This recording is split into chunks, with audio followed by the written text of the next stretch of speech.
বিশ্বাসঘাতকতাৰ নিচিনা ডাঙৰ বেয়া কাম আৰু পৃথিৱীত নাই। বিশ্বাসঘাতক বেলেগে নিদিয়ে, সদায় লগত থকাখিনিয়ে কৰে। নহ'লে তেজৰ আপোন মানুহে কৰিব, নহ'লে লগত থকা তেজৰ সম্পৰ্ক নথকা মনৰ মিলত মানে যাক আপোন বুলি ভবা যায় সিয়ে ঠগে সদায়। হ'লেও ৰাজীৱ শদিয়া ককাইদেউ মৰাৰ পাছতে যে জুবিন গাৰ্গো মৰি যাব কথাটো যে ভাবিলে দুখ লাগে ন। ঘপককৈ মৰি যাব কথাটো বিশ্বাসেই নহয়।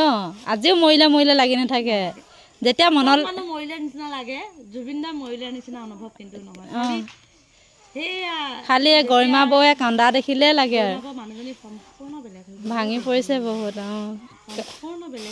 আৰু এয়া চাওকচোন অমিতাজোপা ইমান ধুনীয়াকৈ লাগিছে। আৰু আমাৰ গাঁৱৰ ৰাস্তা এতিয়াও পানী শুকুৱাই নাই। এয়া সৌবাই নামঘৰ খাইছ? এয়া চাৰিআলি আহোগৈ। এবাৰ তহঁতৰ ইয়াত গেন্দা ফুল নাই হয়? সিবাৰ কম ধুনীয়া লাগিছিলে। চাৰিআলি ক'ৰপৰা আহিলি? ক'ত খেল হৈছে? ময়ো চাৰিআলিলৈ গৈ আছোঁ এতিয়া। চাৰিআলিৰ পৰা ৰাখিহঁতৰ ঘৰ পামগৈ গৈ। ধানখিনি বান্ধি গুন্ধি দে, কাৰোবাৰ মিল এটাত থৈ গুচি যাম, তই লৈ আহিবিগৈ চাউলখিনি। যাৰ মিলতে নহওক লাগিলে সুধি চাবি ক, সিমানখিনি সহায় কৰি দিম আৰু। ইমান এঢলীয়া পাই বলেন সঁচাকে।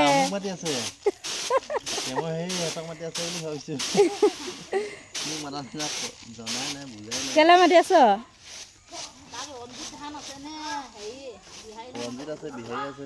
বিহাৰী আছে। এবাৰ বিহাৰী নলগা হয়নে? খাবলৈ বিহাৰী ভাল নে ৰঞ্জিত ভাল বাৰু? ৰঞ্জিতটো ভাল ন? হ'লেও বিহাৰী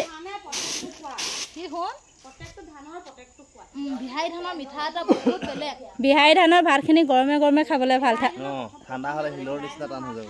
ঠাণ্ডা হৈ গ'লে বিহাৰী ভাত নাখাবি আৰু। গৰমে গৰমে কিন্তু বহুত টেষ্টি মিঠা হয়। গম লাগিছে?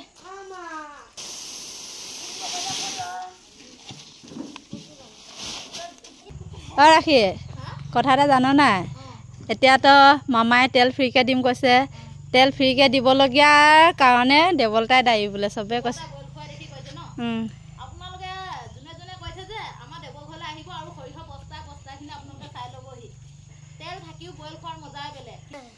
যাৰ মানসিকতা ঠেক সেই মানুহবোৰে এইটো কথা ভাবে, মোৰ তেল নাই বুলি মামাই মোকে দিব লাগিছিলে। গোটেইটো অসমৰ মানুহৰ তেল নাই বুলি নাজানে। বৰ্তমান মাৰিব লাগে জুবিন দাক কেনেকৈ ন্যায় দিওঁ, চবৰে এটাই মত হ'ব লাগে কেনেকৈ জুবিন দাক ন্যায় দিওঁ। চৰকাৰখনক প্ৰত্যেকটো খোজতে প্ৰত্যেকটো ক্ষণতে আহ্বান জনাব লাগে যে আমাক ন্যায় লাগে। সেইকাৰণে অসমৰ গোটেই বিশ্বখনক দেখাই দিলে অসমখনৰ মানুহক জুবিন দাৰ মৰম চেনেহ ভালপোৱা, জুবিন দাৰ যিমান মানুহৰ প্ৰতি মৰম ভালপোৱা আছিলে সিমানে ৰাইজেও দেখাই দিলে। আৰু এই ক্ষণত মানুহবোৰে লাগিলে আকৌ মোৰ লগতে লেটুপিও নোহোৱাৰ লগত।